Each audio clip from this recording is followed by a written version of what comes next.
যাচ্ছে? আচ্ছা, আমরা কি বলেছিলাম যে টাইপ করার জন্য, হ্যাঁ, আমাদের একটা সফটওয়্যার আছে বা টুলস, সেটার নাম হচ্ছে টাইপিং ক্লাব। ঠিক আছে? তো টাইপিং ক্লাবে আমরা যখন যাচ্ছি তখন এখানে গেট স্টার্ট একটা অপশন চলে আসছে। আমরা এখানে যাব না, আমরা আমাদের জিমেইলের মাধ্যমে সেখানে সাইন আপ করে নিব। তাহলে কি হবে, পরবর্তী আপনি যতগুলো লেসন প্র্যাকটিস করবেন এর পরে থেকে আপনি করতে পারবেন। ঠিক আছে? আর যদি এখান থেকে স্টার্ট করেন, যখন এই উইন্ডোটা ক্লোজ করে দিবেন আর এটার কোনো ইয়া থাকবে না। ঠিক আছে? তো আপনি এত কষ্ট করে প্র্যাকটিস করতেছেন, আমি তো দেখবো যে কে কত নাম্বার লেভেলে আছে, তখন তো দেখাতে পারবেন না। তো যার জন্য আমরা এখানে যে লগইন অপশনটায় যাব। ঠিক আছে? যাওয়ার পরে নিচের দিকে যদি ব্রাউজ করি তাহলে দেখবে যে don't have an account, already তো আমাদের এখানে কোনো অ্যাকাউন্ট নাই, আছে না? তাহলে আমরা যাব সাইন আপে। ঠিক আছে? সাইন আপ যখন দিলাম তখন এখানে আসলো সাইন আপ উইথ গুগল। আমরা কি দিব? Sign up with Google. যখন দিচ্ছি তখন আমাকে বলতেছে যে আসলে আপনি কোন জিমেইলের আন্ডারে এটাকে নিতে চাচ্ছেন। আমি ধরেন এই পোর্টফোলিও এটার আন্ডারে নিতে চাচ্ছি। ঠিক আছে? আচ্ছা, আর এখানে ল্যাঙ্গুয়েজটাও সিলেক্ট করে দিবেন। ল্যাঙ্গুয়েজ কি দিয়ে দিলাম? ইংলিশ। ঠিক আছে? এখন এই যে কন্টিনিউ দিলাম, দেখেন এখন এইটা আমার এই জিমেইলের আন্ডারে কি হয়েছে? সাইন আপ হয়ে গেছে। অর্থটা কি ক্লিয়ার? সাইন আপ তো হলো। এখন আমি বলেছিলাম যে যে কোনো কিছু সহজে পাওয়ার জন্য, খোঁজাখুঁজি না করার জন্য আমরা কোথায় সেটাকে অ্যাড করে রাখবো? বুকমার্ক বারে। কোথায়? বুকমার্কে। তাহলে এখন এটাকে বুকমার্ক করি। এখানে যে স্টার আইকনটা আছে, স্টার আইকনে রাখলাম। এটা এখন এটা কি সোশ্যাল মিডিয়ার মধ্যে পারে? পরে এটা সোশ্যাল মিডিয়ায় না। পরে কি? পরে না। তাহলে আমরা এটাকে ধরেন শুধুমাত্র একটা বুকমার্ক বারে রেখে দিলাম। ঠিক আছে? নরমাল একটা ইয়াতে রাখলাম, রেখে এটাকে ডান দিয়ে দিলাম।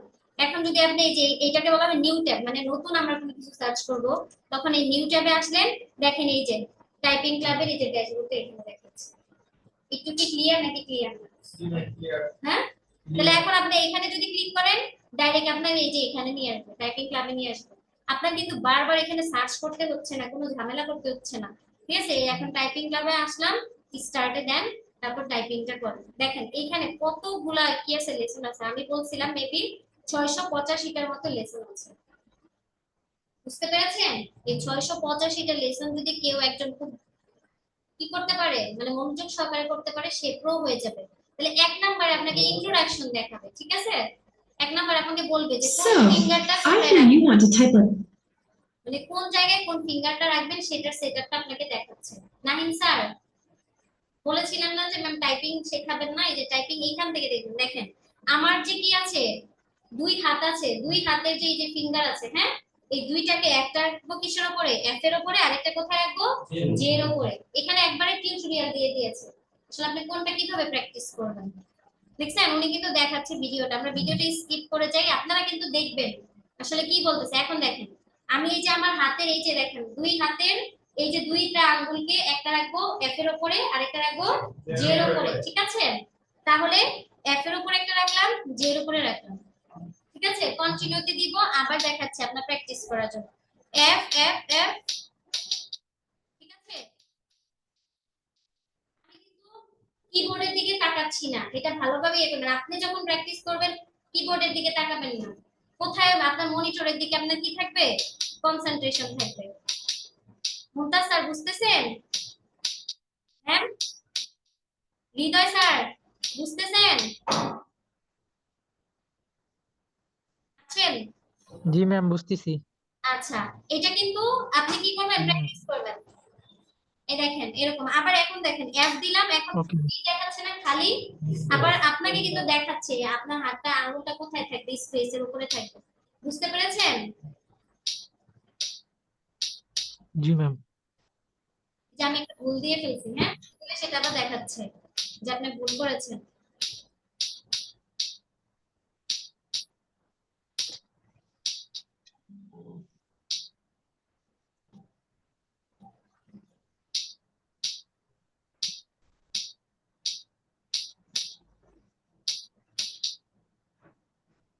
দেখেন তাহলে আমরা কিন্তু কি করেছি, এটা প্র্যাকটিস করলাম। এইরকম দেখবেন আপনাকে এই যে এইটা যদি এখন প্র্যাকটিস করেন এই পাশে আপনার স্কোর দেখাবে। এটা হচ্ছে প্রথমে আমরা একটা ট্রায়াল ছিল, এখন আমরা এই যে মূল ইয়েতে যদি চলে যাই, দেখেন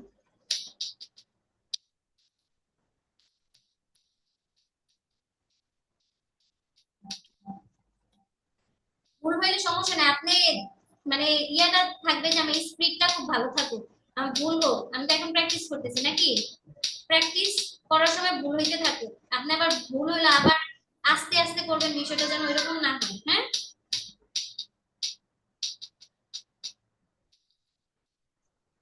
ভালো লাগতেছে? আপনারা যখন প্র্যাকটিস করবেন দেখবেন খুব ভালো লাগবে। দুষ্টামি করে বলবেন নাকি? এখন দেখেন আপনার স্কোর দেখতে পারবেন।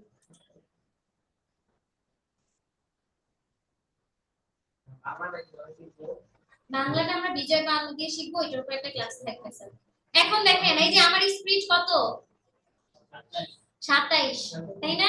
কম হয়েছে, তাহলে আমি যদি আরো ওই যে ভুল না করতাম, আরো একটু স্পিডে করতাম, তাহলে এটা আরো বাড়বে। 30 প্লাস রাখার চেষ্টা করবেন। এখন দেখেন টাইম ডিউরেশন দেখাচ্ছে কত সময় লাগছে, 34 সেকেন্ড। এবং অ্যাকুরেসি, এখানে অ্যাকুরেসি বিষয়টা হচ্ছে আমার আসলে নির্ভুলতার পরিমাণ কত ছিল, তাহলে আমার কত 92% গেছে, আমি কতগুলো ভুল হইলো না, এই যে রেড দিয়ে উঠলো, ওটা দিয়ে বোঝাচ্ছে যে আমি ভুল করেছিলাম। হ্যাঁ, আর অ্যাকুরেসি, তাহলে আপনারা কি করবেন এইভাবে প্রত্যেকটা লেসন, এটা কিন্তু লেসন 1 ছিল, এই যে উপরে এই যে লেসন 4, হ্যাঁ সরি লেসন 4 ছিল, এরকম এখানে 685টা লেসন আছে। আপনারা যদি ডেইলি 10টা করে প্র্যাকটিস করেন, আপনাদের বেশি সময় লাগবে? 10টা না, এটা তো করতে মাত্র 34 সেকেন্ড লাগছে। আপনি ডেইলি 20টা করেন প্র্যাকটিস, দেখবেন আপনি এটার মধ্যে কি হয়ে যাবেন, প্রো হয়ে যাবেন। এটা কি ক্লিয়ার? আর কোনো সমস্যা আছে? না। এখন শুধুমাত্র কি টাইপিং পাবে না, আরেকটা আছে যেটা নাম হচ্ছে জেড টাইপ। এটাতে আগে শিখবেন টাইপিং ক্লাবে, ইয়ার এটার মধ্যে আগে শিখবেন টাইপিং ক্লাবটা যেটা দেখালাম। হ্যাঁ, মানে এটার মধ্যে আগে আপনি প্র্যাকটিস করবেন মিনিমাম 20-30টা করে, তখন আবার যাবেন হচ্ছে জেড টাইপে। জেড টাইপে আবার একটু ভালো লাগে টাইপিং করতে। দেখবেন আপনারা ফ্রি ফায়ার গেমস খেলেন না, ওই যে কি শুট করেন, গুলি করে, আমি বাচ্চাদেরকে দেখি, যদি আমি খেলি না ফায়ার ফাইটার, হ্যাঁ কি বলে এটারে, কি বলে, ফ্রি ফায়ার। আচ্ছা আচ্ছা, মানে এক্সপেরিয়েন্স না থাকলে যেরকম হয়। এই যে দেখেন এই যে একটা গেম, হ্যাঁ এই যে নিউ গেম দিলাম, আমি কিন্তু কোথায় গেছি, জেড টাইপ লিখে সার্চ করেছিলাম। হ্যাঁ, আপনি চাইলে এটাকেও বুকমার্ক করে রাখেন, জেড টাইপ দিলাম বুকমার্ক করে রাখলাম, ঠিক আছে? তাহলে আপনার সার্চ দেওয়া লাগবে না। এখন দেখেন জেড টাইপটা কিন্তু এই যে এখানে চলে আসবে এই পাশে। এই যে এখন দেখেন আমি বলছিলাম যখন এই বুকমার্ক বারটা ফুল হয়ে যায়, তখন কিন্তু এরকম একটা এই যে আইকন আসে, এখন এখানে দেখাচ্ছে জেড টাইপটা এখানে আছে। বুঝতে পেরেছেন? আমি এখন যদি বলি যে না দুইটাকে আমি একসাথে, তাহলে আমি একটা নতুন ফোল্ডার করে ওইটার নাম শুধুমাত্র কি দেই, টাইপিং। বুঝতেছেন না মনে হয়, টাইপিং টুলস দিলাম। হ্যাঁ, আচ্ছা, আর ভাই ওইটা সমস্যা নেই, মূল বিষয়টা কি সেটা।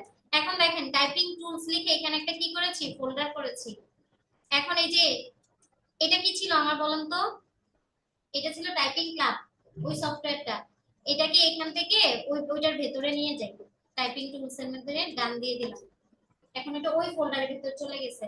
আবার এখানে আরেকটা নতুন দেখাচ্ছিলাম না, নাম কি, জেড টাইপ, এটাকেও এখানে ওই টাইপিং টুলস এর ভিতরে নিয়ে যাই। এখন এখানে বুকমার্ক না দিয়ে এখানে কি দেই, টাইপিং টুলস দিয়ে ডান দিয়ে দিলাম। এখন যদি যান দেখেন এখানে টাইপিং টুলস ফোল্ডার, আর ফোল্ডারের ভিতরে দুইটা আবার আছে, একটা হচ্ছে কি আপনার টাইপিং ক্লাব, আর একটা নাম কি জেড টাইপ। এটা বেশি সুন্দর হয়েছে না, টাইপিং এর যত টুলস ওইটা একটার ভিতরে নিয়ে আসছে। বুঝতে পেরেছেন? এখন দেখেন জেড টাইপে তাহলে প্র্যাকটিস করি। এই যে নিউ গেম, গেমে গেলেন, হ্যাঁ হ্যাঁ, এখন যেই শব্দগুলো আসতেছে ওইগুলাকে আপনি এ করবেন, কি আসতেছে,